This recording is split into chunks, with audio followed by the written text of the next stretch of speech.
Pennsylvania, spring 1945. The train slowed to a crawl as it crossed into farmland so green it hurt to look at. Inside the cattle cars, 23 German women pressed their faces to the slats, breathing air that smelled of fresh soil instead of ash. They had been told Americans were barbarians who would torture female prisoners, that the camps would be worse than anything the Reich had prepared them for. But when the doors opened at Fort Oglethorpe, Georgia, a Red Cross nurse stood waiting with blankets and coffee. Real coffee. One woman started crying and couldn't stop. The capture had come without warning. Gisela Hartmann remembered the exact moment. February 12, 1945, in a village south of Dresden. She had been working as a radio operator for the Wehrmacht communications unit, monitoring Allied frequencies from a stone farmhouse that still had its roof. The Americans came through the wall. Not the door. The wall. Explosion first, then shouting in a language that sounded like gravel tumbling through pipes. Hands raised. Dust everywhere. A sergeant with kind eyes and a Brooklyn accent asking if anyone spoke English. 3 of them did. By evening, they were in trucks heading west. By midnight, they were on ships. By March, they were in America, and the propaganda began crumbling the moment they saw the New York harbor lights stretching to the horizon like fallen stars. The train ride south took 2 days. They traveled in passenger cars, not freight. Worn seats, but clean. Guards who brought sandwiches at mealtimes. White bread, thick slices, with more meat than Gisela had seen in a year. She ate slowly, afraid it was a trick, that they would snatch it away and laugh. But the guards just nodded and moved on to the next car. Helene Richter sat across from her, still wearing her torn Wehrmacht uniform jacket. Small woman, mid-30s, with wire-rimmed glasses she kept adjusting even when they didn't need it. Nervous habit from before the war. Before everything. "This doesn't make sense," Helene whispered in German. "What doesn't? Any of it. The food, the seats, they're treating us like people." Outside the window, America rolled past. Forests that went on forever. Towns with white church steeples and houses that looked like they'd never heard a bomb fall. Children waving from platforms when the train stopped for water. Actual children, playing, laughing, running like war was something from a different planet. At night, the guards dimmed the lights but didn't lock the compartment doors. Trust. The word felt dangerous in Gisela's mouth. Fort Oglethorpe sprawled across 300 acres of Georgia clay and pine trees. The air smelled different here. Heavy, wet. Nothing like the sharp cold they'd left behind in Germany. The barracks were wooden, painted white, with screens on the windows instead of bars. Each woman received a cot, 2 blankets, a pillow, and a footlocker for personal belongings they didn't have. The commanding officer was a woman, Captain Margaret Sullivan, Women's Army Corps. Tall, auburn hair pulled back military tight, but her voice was soft when she addressed them that first evening in the mess hall. "You are prisoners of war under the Geneva Convention. You will be treated according to international law. You will work, but you will be paid. You will eat what we eat. You will have access to medical care, male privileges, and recreation time. If you have questions, ask. If you have problems, report them. We are not the enemy you were told about." The words landed like stones in still water. Gisela looked around the mess hall. Long tables, bright overhead lights, trays of food being prepared in the kitchen. She could hear laughter coming from somewhere. American women soldiers talking, joking, normal sounds, human sounds. That night, lying on her cot, Gisela couldn't sleep. The propaganda films had shown American camps as places of torture, starvation, beatings, sexual violence. The officers had warned them, "If you are captured, expect no mercy. The Americans are animals who rape and kill prisoners." But here she was, clean sheets, full stomach, unlocked door. Something fundamental was breaking inside her, and she didn't have words for it yet. The work assignments came the next morning. Kitchen duty, laundry, groundskeeping, agricultural support at nearby farms that were short on labor because all the men had gone to war. Same problem in Germany, Gisela thought. Same problem everywhere. She was assigned to the camp hospital. The chief nurse was a black woman from Louisiana named Lieutenant Grace Thompson. She handed Gisela a stack of folded bandages and pointed to the supply closet. Alphabetical order: gauze, iodine, morphine, surgical thread. Inventory list is on the wall. Questions? Gisela stared at her. In Germany, she had been taught that black Americans were subhuman, that they lived in cages and couldn't read, that allowing them near white people was a contamination. But here was Lieutenant Thompson, educated, professional, in charge of a medical facility that was cleaner and better equipped than any field hospital Gisela had seen in the Wehrmacht. No questions, Gisela said quietly. Good. Start there. The work was simple but steady, organizing supplies, cleaning instruments, assisting with minor procedures. Lieutenant Thompson was patient when Gisela's English faltered, cruel when she was lazy. Fair. That was the word. Fair. By the third day, Gisela realized she was learning medicine. Real medicine. Not the patchwork emergency care they'd practiced in bombed-out buildings with dwindling supplies. This was systematic. Textbooks, diagrams. Lieutenant Thompson explaining wound care and infection prevention like Gisela was a student instead of a prisoner. "Why are you teaching me this?" Gisela asked one afternoon. Lieutenant Thompson looked up from the chart she was reviewing. "Because you'll need to know it when you go home. Germany's going to need nurses. When you go home. Not if. When." The assumption of a future struck Gisela harder than any bomb had. April brought Georgia's full heat. The camp opened the recreation yard every evening after work. Volleyball nets. A small library with donated books. A radio that played American music on Saturday nights. The women gathered in clusters, speaking German in low voices, still uncertain if this was real or some elaborate psychological operation. Helene Richter spent most of her time in the library. She had found a collection of American literature, Steinbeck, Hemingway, Fitzgerald, books she'd heard of but never seen, books that were banned in Germany for being degenerate or Jewish-influenced. She read them anyway, hungry for anything that explained this strange country, that fed its prisoners fresh vegetables, and let them walk around without chains. One evening, an American soldier approached her table. Corporal Janet Reeves, Army librarian. Young, maybe 22, with freckles across her nose and red hair that escaped her cap in loose curls. "You like Steinbeck?" Helene looked up, startled. "Yes, very much. Grapes of Wrath is better. You want me to find you a copy?" Yes. Thank you." Corporal Reeves disappeared into the stacks and returned 5 minutes later with a worn paperback. She set it on the table between them, like an offering. "My brother's in Germany right now, fighting. I think about him every day. But I figure, you didn't start the war, you're just stuck in it like the rest of us." Helene's throat tightened. "I am sorry." "Yeah, me too." The conversation ended there, but something had shifted. A recognition. Woman to woman, human to human. The propaganda said Americans were cruel, but Corporal Reeves had just given her a book about suffering and compassion during the Depression. Later that night, Helene wrote in the small diary she'd been allowed to keep. "They treat us better than our own officers did. I don't understand this country. I don't understand anything anymore." May brought the news. Germany had surrendered. The announcement came over the camp loudspeakers on the morning of May 8th. The war in Europe was over. The Reich had fallen, Hitler was dead. Berlin was rubble. The German women stood in the yard, silent, absorbing words that felt like they belonged to someone else's life. Gisela felt nothing at first. Then everything: relief, grief, shame, confusion. She had sworn an oath to Germany, to the Führer. But the Führer was dead and Germany was broken, and she was standing in Georgia eating better than she had in 3 years. What did loyalty mean now? The American soldiers didn't celebrate in front of them. No cheering, no gloating. Captain Sullivan gathered the German women in the mess hall that afternoon and spoke carefully. "The war is over. You are still prisoners, but your status will change. Repatriation will begin as soon as transport can be arranged. It may take months.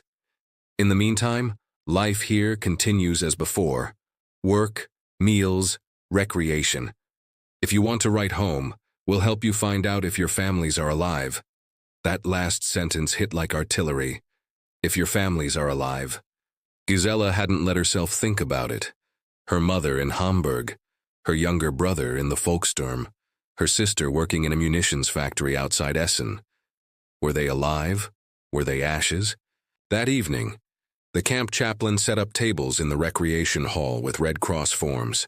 The women lined up one by one, writing names and last known addresses, sending messages into the void, hoping for answers that might never come.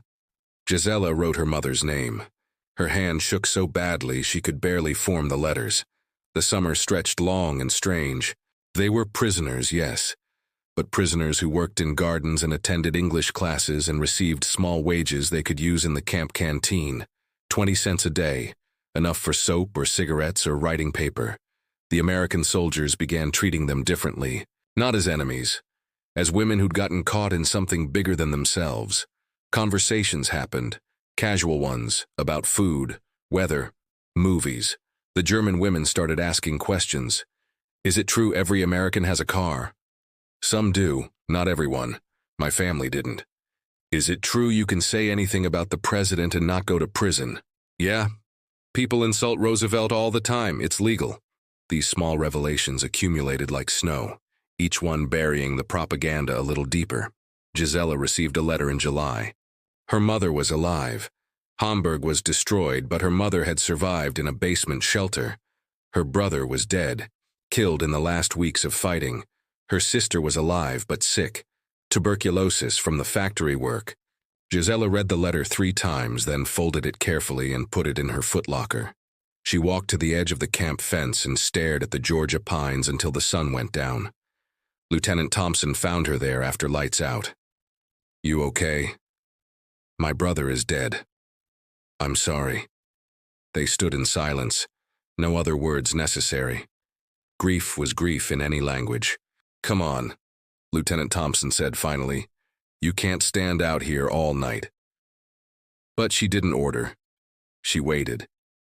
And when Gisela was ready, they walked back to the barracks together. August brought something unexpected. The camp organized a cultural exchange evening. American soldiers and German prisoners were invited to share music, food, and stories. Voluntary attendance. No pressure. Just an experiment in humanity.